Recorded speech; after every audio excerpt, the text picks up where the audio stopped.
नमस्कार मित्रांनो, MySQL या टॉपिकवर एक सिरीज सुरू केलेली आहे आणि त्या सिरीजचं हे पहिलं लेक्चर आहे. तर या लेक्चरमध्ये आपण MySQL हे कुणी शिकलं पाहिजे आणि MySQLचं एक बेसिक इंट्रोडक्शन पाहणार आहोत. चला तर मग लेक्चरला सुरुवात करूया. आता MySQL कुणी शिकलं पाहिजे. असे विद्यार्थी जे IT आणि कम्प्युटर ब्रांचमध्ये डिप्लोमा करत आहे किंवा IT आणि कम्प्युटर ब्रांचमध्ये इंजिनिअरिंग करत आहे. त्यांना सब्जेक्ट असतो, त्यांना थेरी प्लस प्रॅक्टिकल दोन्ही पाहिजे. त्यांना जर पास व्हायचं असेल तर त्यांना ते शिकणं गरजेचं आहे. पासच व्हायचं नसेल तर गोष्ट वेगळी आहे. ठीक आहे. दुसरी, ज्यांना IT इंडस्ट्रीमध्ये जॉब घ्यायचा आहे, मग प्रत्येक रोलसाठी MySQL लागतं का? अजिबात नाही. प्रामुख्याने जे रोल आहेत ते बॅक एंड डेव्हलपर आहे. मग तुम्हाला कोणता तरी डेटाबेस येणं आवश्यक असतं. MySQL थोडा शिकायला इझी आहे म्हणून भरपूर जण काय करतात, त्यांच्या रेझ्यूममध्ये काय टाकतात, MySQL टाकतात. आणि आपण जर रेझ्यूममध्ये MySQL ॲज अ डेटाबेस टाकला ना तर इंटरव्ह्यू त्यावरतीच प्रश्न विचारतात. आणि इंटरव्ह्यू बहुतेक वेळा आपण जे रेझ्यूममध्ये टाकतो त्याच्यावरतीच प्रश्न विचारत असतात. ठीक आहे. दुसरे, डेटाबेस ॲडमिनिस्ट्रेटर, त्यालासुद्धा MySQL शिकणं गरजेचं आहे. तिसरं, टेस्टर, याच्यामध्ये फारसं यूज होत नाही पण थोडंसं माहीत असणं गरजेचं आहे. चौथा आहे प्रोडक्शन सपोर्ट. या फील्डमध्ये जर IT मध्ये तुम्हाला जॉब पाहिजे असेल तर तुम्हाला MySQL बद्दल माहिती असणं, नॉलेज असणं गरजेचं आहे. आता आपण MySQL या सिरीजमध्ये काय शिकणार आहे?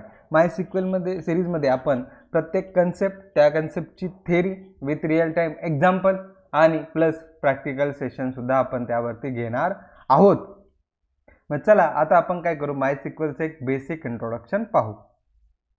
आता मित्रांनो, MySQL हा काय हो, रिलेशनल डेटाबेस मॅनेजमेंट सिस्टम आहे. रिलेशनल म्हणजे काय, ज्याच्यामध्ये रिलेशन असतं. मग MySQL डेटाबेसमध्ये काय असतं, तो टेबल असतात. मग त्या टेबलमध्ये काय असतं, रिलेशन असतं.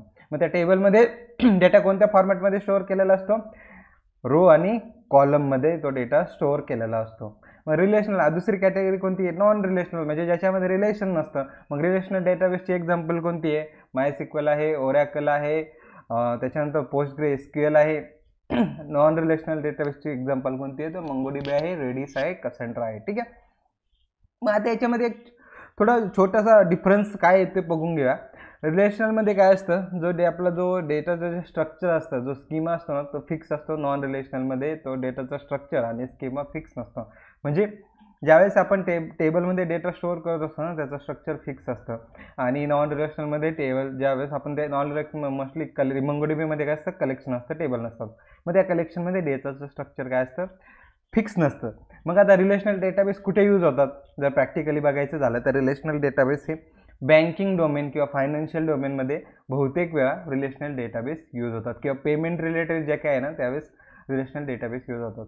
मग नॉन रिलेशनल डेटाबेस कुठे आहेत, non relational database insurance sector असेल तुमचा किंवा सोशल मीडिया असेल, या सेक्टरमध्ये काय होतं, नॉन रिलेशनल डेटाबेस बहुतेक वेळा यूज होतात. त्याच्यामध्ये रिलेशनल यूज करत नाही असं म्हणायचं नाही, पण बहुतेक वेळा. ठीक आहे. MySQL हा काय एक ओपन सोर्स डेटाबेस आहे, फ्री आहे आणि तो पहिल्यांदा रिलीज कधी झाला होता, 1995. कधी रिलीज झाले कोणी विचारत वगैरे नाही, पण जस्ट तुम्हाला माहीत असावं म्हणून सांगितलं. ठीक आहे.